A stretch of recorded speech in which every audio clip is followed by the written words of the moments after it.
اعوذ باللہ من الشیطان الرجیم بسم اللہ الرحمن الرحیم السلام علیکم ورحمۃ اللہ وبرکاتہ۔ جماعت دہم کے طلبہ و طالبات کو آن لائن کلاس میں خوش آمدید۔ آج اردو کے آن لائن کلاس کا لیکچر نمبر 3 کریں گے۔ آپ نے اس سے پہلے 2 لیکچر بھی سنے۔ دوسرے لیکچر میں پہلے لیکچر میں ہم پڑھی، دوسرے لیکچر میں ہم نے خاکہ سٹارٹ کیا تھا۔ مرزا محمد سعید کا خاکہ جو ہے وہ ہم پڑھ رہے تھے اور اسی کو ہم آج بھی اس لیکچر میں جاری رکھیں گے۔ اس سے پچھلے لیکچر میں آپ نے مرزا محمد سعید کے بارے میں بہت کچھ پڑھ لیا تھا اور اس کے ابھی ان کے بارے میں یہ خاکہ جو ہے وہ ابھی جاری ہے۔ آج ہم پڑھیں گے کہ کس طرح مرزا محمد سعید کی تعلیمی، یعنی اگر ہم ان کو دیکھیں کہ ان کی علمی حیثیت کیا ہے اس کے بارے میں بتایا گیا ہے۔ اس سے پہلے کل کے لیکچر میں آپ لوگوں نے پڑھا کہ ایک ادبی حلقہ جو ہے وہ قائم تھا اور اس میں مختلف لوگ جو ہیں وہ جمع ہوتے تھے اور کسی ایک ٹاپک پہ یا کسی ایک موضوع پر جو ہے وہ گفتگو کرتے تھے، اور وہ محفل جو ہے وہ یا تو ڈاکٹر تاثیر کے گھر پہ ہوتی یا کبھی پطرس کے گھر پہ ہوتی، اور اس طرح کوئی نہ کوئی ایک موضوع جو ہے وہ شامل ہوتا تھا اس میں۔ تو اب اس سے آگے ہم پڑھیں گے کہ موضوع پر گفتگو ہوتی، اس کے بعد آگے سے ایک جلسے میں محمود نظامی نے مقالہ پڑھا، اس میں مرزا صاحب بھی تشریف لائے تھے۔ مرزا صاحب یعنی مرزا محمد مرزا محمد سعید کا جو ہے وہ اس کے بارے میں بتا رہے ہیں۔ ڈاکٹر تاثیر نے گفتگو کا آغاز کیا، پطرس خاموش رہے۔ مرزا صاحب سے درخواست کی گئی کہ کچھ فرمائیے۔ مرزا صاحب بحث و مباحثے کو ناپسند کرتے تھے، اس لیے بڑی محتاط رائے دیتے تھے۔ انداز کچھ ایسا ہوتا تھا، نہیں یہ بات تو نہیں مگر خیر ایسا بھی ہوتا ہے۔ یعنی مرزا صاحب جو ہے، آپ لوگوں نے کل بھی اس سے پہلے لیکچر میں پڑھا تھا کہ مرزا صاحب جو ہے وہ بہت خاموش کام کرنے والے تھے، اور وہ صرف اس وقت کام کرتے تھے جب انہیں کام کرنا ہوتا تھا، اور وہ شہرت ان کو پسند نہیں تھی۔ اسی طرح بحث و مباحثہ جو ہے وہ بھی ان کو پسند نہیں تھا۔ وہ جب اپنی کوئی رائے دیتے تھے تو بڑے محتاط ہو کر، بڑے احتیاط سے، تاکہ بعد میں لوگ ان سے اس پہ بحث نہ کریں، تو وہ بڑا ایک تھوڑی سی الفاظ میں اپنی بڑی خوبصورت، اپنی بڑی محتاط طریقے سے وہ اپنی رائے دیتے تھے۔ تو اسی طرح جب یہ اس پہ بحث ہوئی، جو مقالہ پڑھا گیا تھا، تو کسی نے مرزا صاحب سے کہا کہ آپ بھی فرمائیں اس کے بارے میں۔ تو مرزا صاحب کی جو بحث شروع کرنے کا طریقہ ہوتا تھا وہ یہ ہوتا تھا کہ وہ شروع کرتے تھے، نہیں یہ بات تو نہیں مگر خیر ایسا بھی ہوتا ہے، یعنی وہ بڑے محتاط طریقے سے اپنی بات کا آغاز کرتے تھے۔ تو اسی طرح یہ مقالے کے دوران اس محفل میں یا اس جلسے میں جب ان سے کہا گیا کہ آپ اس کے بارے میں کچھ فرمائیں، تو اس وقت کیا ہوا، اس وقت پطرس کو جو ہے شوخی سوجی، یعنی ان کو شرارت کرنے کی یا ان کو تھوڑا سا مرزا صاحب کو تنگ کرنے کا، یا ایک طرح کی ہم کہہ سکتے ہیں شرارت کرنے کی کا خیال جو ہے وہ دل میں آیا۔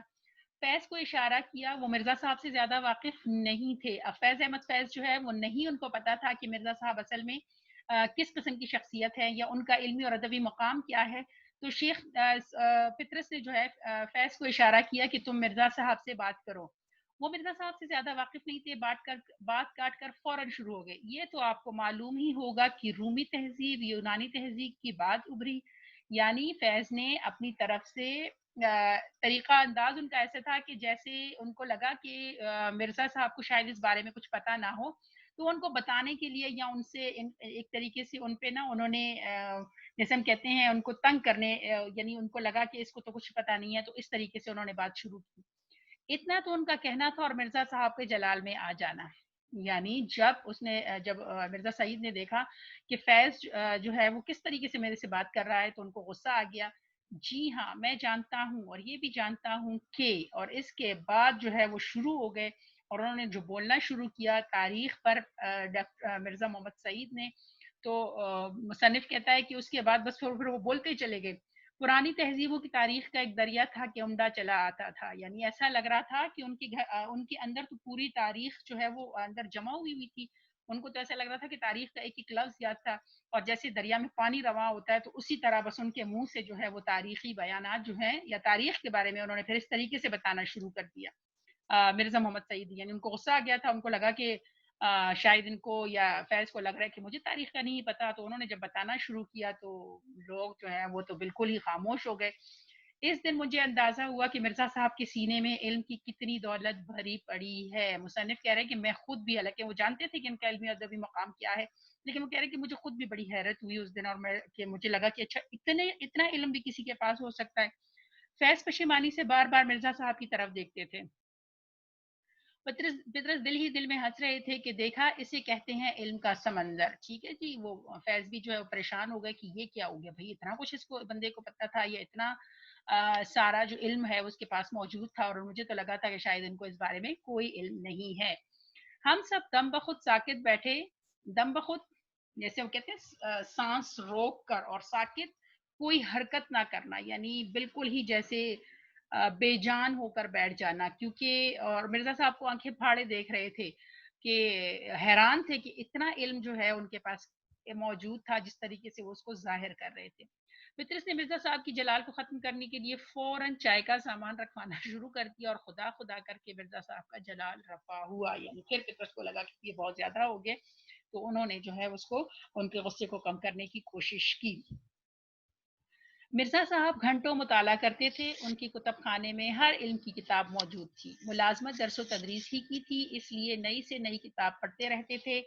فرماتے تھے کہ اگر میں اتنا مطالعہ نہ کروں تو ان انگریز پروفیسروں کے آگے کیسے ٹھہر سکتا ہوں. آپ نے کل کی اس لیکچر میں سنا تھا یا پڑھا تھا کہ اس زمانے میں جب انگریزی تعلیم اتنی عام نہیں تھی تو دو لوگ تھے جنہوں نے اعلیٰ تعلیم حاصل کی تھی، اور ان میں سے ایک مرزا محمد سعید بھی تھے. تو لہٰذا تمام عمر جو ہے انہوں نے پڑھنے پڑھانے کا کام جو ہے وہ جاری رکھا، اور پڑھنا جو ہے ان کو بہت پسند تھا. اور وہ اکثر کہا کرتے تھے کہ اگر میں اتنا مطالعہ نہ کروں، اتنا پڑھوں نہیں، تو انگریز پروفیسر جو ہیں جو کہ ارد گرد میرے موجود ہیں اور وہ مسلمانوں کو بہت کم تر سمجھتے ہیں، تو میں ان کا کیسے مقابلہ کروں گا. پینشن لینے کے بعد بھی ان کا واحد مشغلہ مطالعہ کتب ہی رہا، یعنی کتابیں ہی پڑھتے تھے. ان کا یہ شغل اب تک جاری تھا. پینشن کا بڑا حصہ کتابیں خریدنے میں صرف کر دیتے تھے. یہ شغل، مشغلہ یا یہ کام ان کا جو ہے اسی طرح جاری تھا. مرزا صاحب کی زندگی بڑی سیدھی سادی تھی. کروفر یا ٹاٹ باٹ سے نہیں رہتے تھے، یعنی امیرانہ طریقے سے رہنا جو ہے ان کو پسند نہیں تھا. بڑی سادہ زندگی انہوں نے گزاری. گھر کی سواری ہم نے ان کے پاس کبھی نہیں دیکھی. معدے کے مریض تھے، زیادہ پیدل زیادہ چلتے تھے. صبح ٹہلنے ضرور جاتے تھے، رات کو جلدی سو جاتے تھے. کھیل تماشے سینما تھیٹر کچھ نہیں دیکھتے تھے. خدا کے فضل سے گھر کا آرام بھی انہیں میسر تھا. ان کی بیوی بھی ادبی ذوق رکھتی تھی. وہ دو ایک ناول ان کی بھی شائع ہو چکے ہیں. اولاد سعادت مند، بیوی سلیقہ شعار، پینشن اتنی کہ بڑھاپے میں کسی کی محتاجی نہیں، کھانا سادہ، لباس سادہ، رہن سہن سادہ، پھر احتیاج ہو تو کس بات کی. قلب مطمئنہ کی دولت سے مالا مال تھے. اچھا جی. سادہ زندگی گزارتے تھے. وہ تمام عادات جو صحت مند رہنے کے لیے ضروری تھی، ان تمام عادات کو اپناتے تھے. ان کی بیگم جو ہے وہ خود بھی ادبی ذوق رکھتی تھی، وہ بھی ایک دو ناول لکھ چکی تھی. ان کی اولاد سعادت مند تھی، یعنی فرما بردار اولاد اللہ نے ان کو دی تھی. بیوی جو ہے وہ سلیقہ شعار تھی، اچھی خاتون. اور اس کے علاوہ پیسہ ان کے پاس، یعنی جو ان کو پینشن ملتی تھی وہ اتنی تھی کہ اس میں اپنا گزارا جو ہے وہ آرام سے کر لیتے تھے. اس لیے کھانا سادہ، لباس سادہ پہنتے تھے، رہن سہن کے طریقے سادہ تھے. پھر احتیاج ہو تو کس بات کی. احتیاج یعنی ضرورت، کہ پھر اگر انسان کو اللہ تعالیٰ نے یہ تمام چیزیں جو ہیں دے دی ہوں، تو پھر محتاجی یا ضرورت کس بات کی ہو. اللہ تعالیٰ کی طرف سے سب کچھ مل گیا تھا. قلب مطمئنہ کی دولت سے مالا مال تھی. قلب مطمئنہ، دل کا مطمئن ہونا. قلب مطمئنہ کا مطلب ہے دل کا مطمئن ہونا، یعنی ہر طرف سے آرام ہی آرام تھا. دل جو ہے بڑا مطمئن تھا، کسی چیز کی طلب نہیں تھی، صرف اپنے کام سے کام رکھنے والے شخص تھے. اور اللہ تعالیٰ نے ان کو اس دولت سے مالا مال کیا کر رکھا تھا. ریڈیو پاکستان کراچی سے 12 سال پہلے ایک پروگرام دانش کدہ شروع کیا گیا تھا، جس میں 4 دانشور بلائے جاتے تھے اور سننے والوں کے سوالوں کے جواب فی البدیہ دیا کرتے تھے. فی البدیہ دینا اسی وقت، اچانک، یعنی جیسے ہی سوال پوچھا اسی وقت دے دینا. یہ نہیں کہ سوالات پہلے سے لکھے ہوتے تھے یا لوگوں کو جواب پہلے سے معلوم ہوتے تھے. میں میرے سوالات کی خدمات انجام دیتے تھا. میں مصنف اپنے بارے میں کہہ رہے، شاہد احمد دہلوی کہہ رہے میں میرے سوالات یعنی جو سوال پوچھنے والا یا ہم کہہ سکتے ہیں کہ جو ہوسٹ ہوتا ہے، جو میزبان ہوتا ہے، وہ ان کی خدمات جو ہے وہ ہمارے مصنف جو ہیں وہ انجام دیتے تھے۔ میں نے سوچا مرزا صاحب اگر اس پروگرام میں شرکت فرمانا منظور کر لیں تو اس پروگرام کو 4 چاند لگ جائیں گے۔ اس پروگرام کو 4 چاند کس وجہ سے 4 چاند لگنا؟ اس کی خوبصورتی میں اضافہ ہو جانا یا اس کی شہرت میں اضافہ ہو جانا، کیونکہ مرزا صاحب کا اپنا ایک نام تھا۔ چنانچہ میں مرزا صاحب کی خدمت میں حاضر ہوا، عرض مدعا سن کر متبسم ہوئے۔ عرض مدعا یعنی میری بات سن کر یا میری آرزو، میرا مقصد آنے کا سن کر متبسم ہوئے۔ متبسم کہتے ہیں ہنسنے کو، مسکرانا۔ مسکراتے ہوئے کہا، آدمی شہرت کے لیے کوئی کام کرتا ہے یا دولت کے لیے؟ مجھے نہ اس کی ضرورت ہے نہ اس کی۔ ٹھیک ہے جی، انکار کر دیا کتنا خوبصورت طریقے سے۔ کیا کہا کہ نہ تو مجھے شہرت کی ضرورت ہے اور نہ ہی مجھے دولت کی ضرورت ہے، کیونکہ اگر کوئی کام کرتا ہے تو اس کو اس دو چیزوں کی ضرورت اگر ہوتی ہے تو وہ کام کرتا ہے، اور مجھے ان دو کی کوئی ضرورت نہیں ہے، اس لیے میں آپ کے پروگرام میں نہیں آ سکتا یا میں شرکت نہیں کر سکا۔ میں نے قدری کر لی، مرزا صاحب ٹس سے مس نہ ہوئے۔ میں نے قدری کر لی، میں نے بار بار کہا، بار بار کہنا، ضد پکڑ لینا، منانے کی کوشش کرنا، لیکن کیا ہوا کہ مرزا صاحب ٹس سے مس نہ ہوئے۔ ٹس سے مس نہ ہونا بالکل جس پر کسی چیز کا اثر نہ ہو، یعنی وہ جو فیصلہ کر لیتے تھے ایک بار اس پر قائم رہتے تھے، اور وہ یہی کہہ رہے ہیں کہ وہ ٹس سے مس نہ ہوئے، انہوں نے کوئی جو ہے وہ میری بات نہیں مانی۔ مرزا صاحب بہت قاعدے قرینے کے آدمی تھے، جو کہہ دیتے اس سے نہ پھرتے تھے۔ ٹھیک ہے جی، جو بات ایک دفعہ کہہ دی بس وہ کہہ دی، اور پھر اس سے آگے پیچھے ہونا یا ہلا جلا جو پسند نہیں کرتے تھے۔ ایک قاعدہ، ایک قانون کے قرینہ کہتے ہیں طریقے کو، ایک قاعدہ، ایک قانون تھا ان کا، ایک طریقہ تھا ان کا، کہ انہوں کے زندگی کچھ اصول تھے جس پر وہ کبھی سمجھوتا نہیں کرتے تھے۔ تو جیسے آپ نے شروع میں بھی پڑھا تھا کہ وہ ویسی بھی شہرت سے دور بھاگتے تھے، اس طرح کی کسی پروگراموں میں شرکت کرنا، آپ نے یہ بھی پڑھا تھا کہ وہ فرمائشی کسی کے کہنے پہ کچھ نہیں کرتے تھے، بلکہ جب دل کرتا تھا کام کرتے تھے، تو اس لیے جب وہ ایک دفعہ کہہ دیتے تو پھر وہ کہہ دیتے تھے۔ قیام پاکستان سے پہلے جب مسلم لیگ نے زور پکڑا تو مرزا صاحب نے سیاست میں بھی حصہ لینا شروع کر دیا اور صوبائی مسلم لیگ کے صدر منتخب ہوئے اور مسلم لیگ کونسل کے ممبر بھی چنے گئے۔ کراچی یونیورسٹی قائم ہوئی تو اس کے مشیر مقرر ہوئے، اور جب پاکستانی ادیبوں کا گلڈ 1959 میں بنایا گیا تو مرزا صاحب ہی نے اس کے پہلے اجلاس کی صدارت فرمائی۔ اس کو انڈر لائن کر لے، یہ آپ کے سوال بھی آ سکتا ہے، اور اس میں آپ کو جو ہے تاریخ پوچھی جا سکتی ہے یا مرزا صاحب کے حوالے سے پوچھا جا سکتا ہے کہ پہلا اجلاس کی صدارت کس نے کی۔ اس کے علاوہ آپ سے یہ پوچھا جا سکتا ہے کہ وہ کب پاکستانی ادیبوں کا گلڈ جو ہے وہ کب بنایا گیا، تو اس کو انڈر لائن کر لیں، یہ اہم ہے بہت۔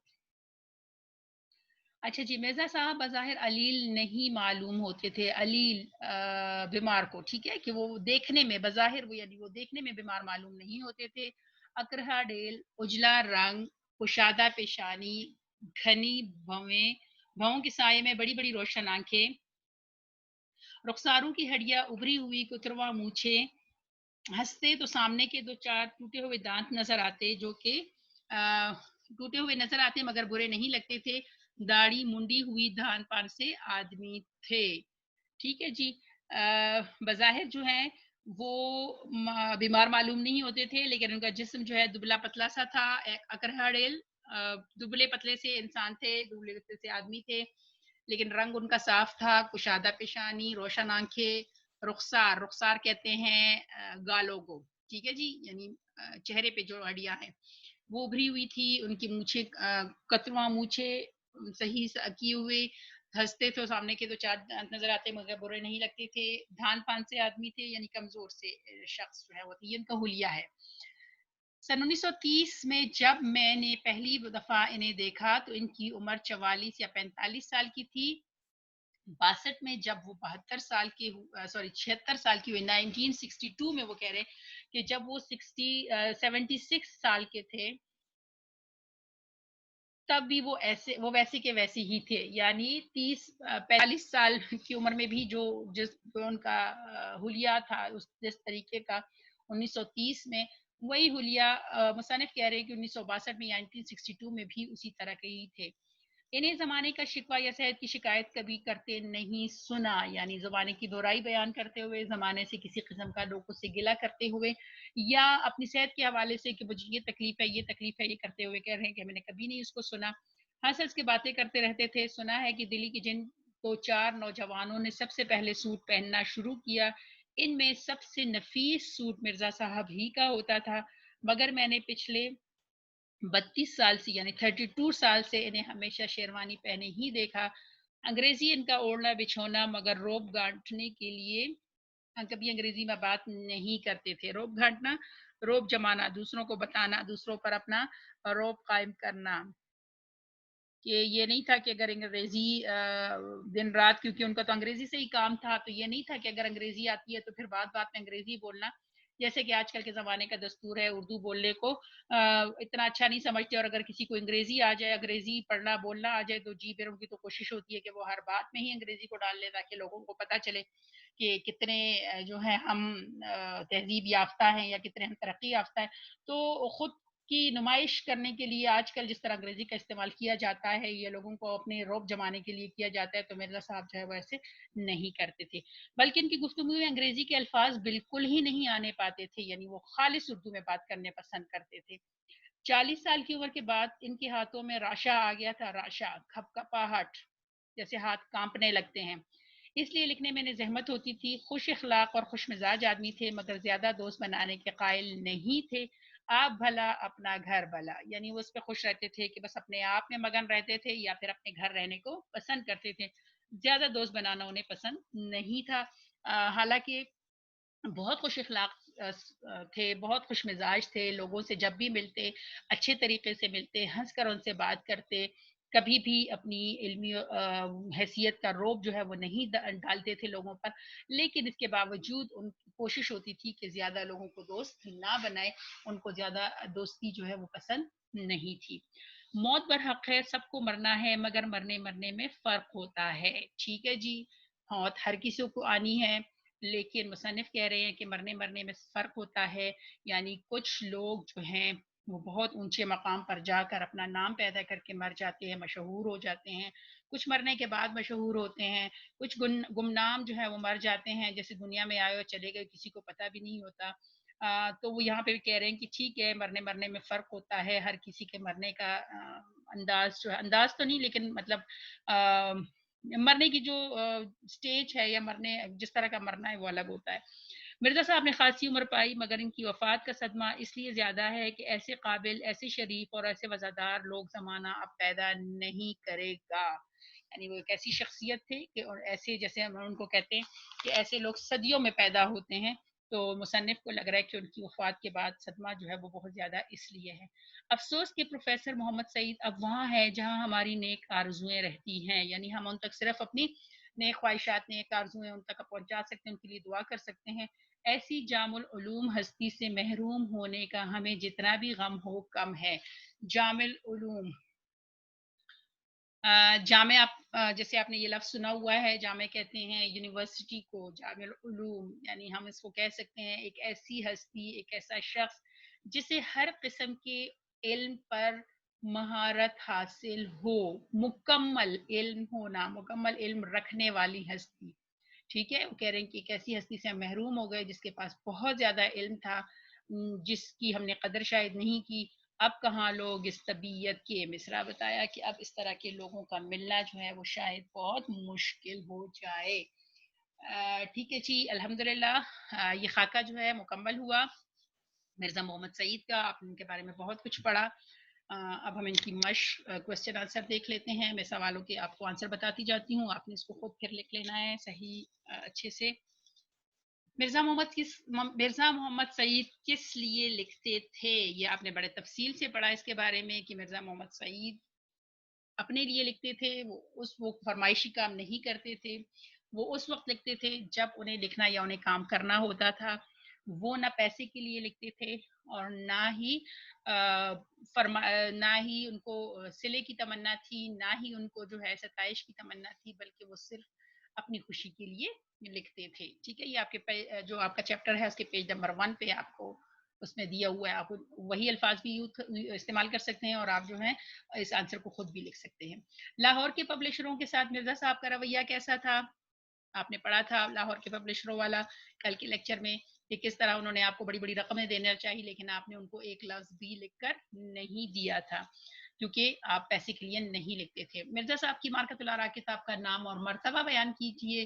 مرزا صاحب کی مارکت الآراء کتاب کا نام ہے مذہب اور باطنیت, اور اس کا مرتبہ یہ تھا کہ یہ واحد علمی کتاب علمی اور ادبی کارنامہ ہے کہ اگر اردو کی 100 کتابیں جو ہیں ان کو ان کی ترتیب کی جائے یا ان کا لکھا جائے, ان کا نام لکھے جائے, تو اس میں مذہب اور باطنیت جو ہے اس کو ضرور شامل کرنا پڑیں گے. یہ آپ کی کتاب میں موجود ہے, دیکھ لیجئے گا. پھر مرزا صاحب کی کن 2 قومی شخصیات سے عزیز داری تھی؟ مرزا صاحب کی محمد سر سید احمد خان سے, پھر ان کا تعارف لکھ لینا ہے, اور اسی طرح منشی ذکاء اللہ سے. ٹھیک ہے جی, ان کے تعارف بھی لکھ لیں کہ ان سے عزیز داری تھی. مرزا صاحب نے کس کالج میں تدریس کے فرائض انجام دیے؟ مرزا صاحب نے لاہور گورنمنٹ کالج میں جو ہے وہاں سے تعلیم حاصل کی, وہاں سے ایم اے انگلش کیا, اور اسی میں پھر درس و تدریس کے فرائض سر انجام دیے. مرزا صاحب کا سب سے بڑا مشغلہ کیا تھا؟ یہ آج کی لیکچر میں آپ نے پڑھا کہ ان کا سب سے بڑا مشغلہ مطالعہ کتب تھا. وہ کتابوں کا مطالعہ کرتے تھے, اور ان کا یہ خیال تھا کہ اگر میں, وہ کہا کرتے تھے کہ اگر میں اتنا مطالعہ نہ کروں تو ان انگریز پروفیسروں کے سامنے کس طرح کھڑا رہ سکتا ہوں. ان کے جو ورڈنگ ہے وہ بھی لکھنی ہے ساتھ.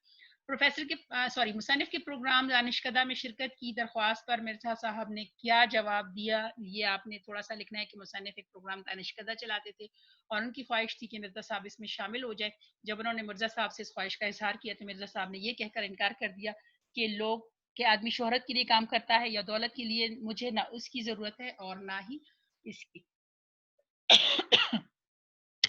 اچھا جی, اگلا پھر مرزا محمد سعید کا حلیہ بیان کیجیے. یہ ابھی لاسٹ پیج پہ آپ لوگوں نے ابھی آپ نے پڑھا ہے, اس میں وہ دیکھ لیجیے گا, اس کو لکھے. پھر مرزا صاحب کے دونوں ناولوں کے نام تحریر کرے.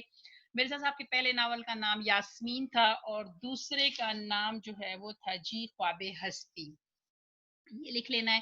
پھر پطرس بخاری نے مرزا صاحب کے تعلق کو اپنے پطرس بخاری سے مرزا صاحب کے تعلق کو اپنے الفاظ میں بیان کیجیے. یہ بھی آپ کے پیج پہ چیپٹر میں موجود تھا کہ جس میں مصنف نے کہا کہ میں نے کسی کو, پطرس بخاری کو کسی کا اتنا مؤدب نہیں پایا جتنا وہ مرزا صاحب کا ادب کرتے تھے اور خود کو مرزا صاحب کے سامنے ہیچ تصور کرتے تھے. عالم کی موت ہوتی ہے, جملے کی وضاحت کرے. یہ میں نے کافی تفصیل سے آپ کو بتا دیا تھا پچھلے لیکچر میں, اس کو سن کے اس کا آنسر لکھیے گا. پھر جی متن کی روشنی میں درست جواب کا انتخاب کیجیے. پہلا ہے سبق مرزا محمد سعید کس صدی کی تحریر ہے؟ جی آپشن نمبر 2 شاہد احمد دہلوی. پھر مرزا محمد سعید کی عزیزداری کس شخصیت سے تھی؟ سر سید احمد خان سے. آپشن نمبر 1 اس کا آنسر ہے. اگلا, مرزا محمد سعید کے بقول انسان کس لیے کام کرتا ہے؟ شہرت, دولت, عزت و وقار, شہرت اور دولت. جی آپشن نمبر 4 شہرت اور دولت کے لیے. پھر جی اگلا ہے مرزا محمد سعید نے گورنمنٹ کالج لاہور سے کون سی سند لی تھی؟ ایم اے انگریزی ادب. آپشن نمبر 3 جو ہے وہ اس کا صحیح آنسر ہے. محمود نظامی کے مقالے کے بعد مرزا محمد سعید پر کس نے تنقید کی؟ فیض احمد فیض نے. ٹھیک ہے, آپشن نمبر 3 اس کا آنسر ہے. پروگرام دانشکدہ میں کتنے دانشور بلائے جاتے تھے؟ 4. آپشن نمبر 1 جو ہے اس کا آنسر ہے. مرزا صاحب پینشن کا بڑا حصہ صرف کر دیتے تھے کتابوں پر. آپشن نمبر 3 جو ہے وہ اس کا آنسر ہے. پھر جی آپ نے ان الفاظ کے معنی لکھنے ہیں اور ان کو جملوں میں استعمال کرنا ہے. معنی میں آپ کو بتا چکی ہوں, جملے آپ نے ان کو بنانے ہیں خود. اعراب لگانے ہیں, زیر زبر پیش کی مطلب لگانے ہیں اس پہ. پھر آپ کے درست اور غلط ہیں. مرزا محمد سعید کی موت کی خبر پڑھ کر دل دھک سے رہ گیا. صحیح. مرزا صاحب پبلک پلیٹ فارم پر آنے سے گھبراتے نہیں تھے. غلط. مرزا صاحب بڑے ٹھنڈے مزاج کے آدمی تھے. درست. مرزا صاحب جو کہہ دیتے اس سے کبھی نہ پھرتے. صحیح. درست. مرزا محمد سعید دل کے مریض تھے. جی نہیں, معدے کے مریض تھے. یہ غلط ہے, یہ غلط. ٹھیک ہے جی. اگلا آپ کا جو ہے اسمیہ اور فعلیہ جملے, یا پہلے کر چکے ہو 9th میں, آپ نے اس کو ایک دفعہ پڑھنا ہے. اسمیہ جملے کے اجزاء کون کون سے ہوتے ہیں اس میں, اور فعلیہ جملہ جو ہے وہ کیا ہوتا ہے, یہ آپ کر چکے ہو, یہ آپ نے خود کرنا ہے. مطلب صرف آپ نے اس کی پریکٹس کرنی ہے. پھر جی خاکہ آپ کو، ہاں یہاں پہ دیکھیں شروع میں بھی آپ کو میں نے خاکہ کا تعارف کروا دیا تھا، اس کو آپ نے سوال کے طور پہ اس کو یاد کرنا ہے، کیونکہ اکثر خاکے کا تعارف جو ہے وہ سوالات میں پوچھا جاتا ہے۔ خاکہ کیا ہے؟ کسی شخص کی زندگی کی کچھ پہلوؤں کو اس طرح نمایاں کرنا کہ ان کا تعارف ہو جائے مگر وہ اس کی سوانح نہ ہو، یعنی اس کی مکمل زندگی کی داستان نہ ہو، لیکن کچھ پہلو جو ہیں ان کا اس طرح ذکر کرنا کہ ہمیں اس شخص کی شخصیت کے بارے میں پتہ چل جائے، خاکہ کہلاتا ہے۔ خاکے میں شخص کے افکار و کردار، خوبیوں اور خامیوں پر روشنی ڈالی جاتی ہے۔ اردو میں مولوی عبدالحق، رشید احمد صدیقی، شاہد احمد دہلوی اور محمد طفیل نے عمدہ خاکے لکھے ہیں۔ خاکہ نویسوں کے جو نام ہیں یہ بھی آپ نے یاد رکھنے ہیں، کیونکہ ایم سی کیوز ایک آ چکا ہے کہ کون جو ہے وہ خاکہ لکھنے والے یا مشہور خاکہ نویس کا نام کیا ہے، ان میں سے ایک نام آپ کو دیا جا سکتا ہے۔ تو اس لیے چار نام جو ہے خاکہ کے حوالے سے، خاکہ نویسی کے حوالے سے ان چاروں کے نام یاد رکھنے ہیں۔ خاکہ کا تعارف جو ہے وہ آپ نے یاد کرنا ہے سوال کے طور پر، یہ آپ کے سوال میں آ سکتا ہے، ایم سی کیوز بھی اس کا بن سکتا ہے۔ ٹھیک ہے جی، الحمدللہ شاہد احمد دہلوی کا خاکہ جو ہے مرزا محمد سعید، یہ ہمارا کمپلیٹ ہو گیا، مکمل ہو گیا۔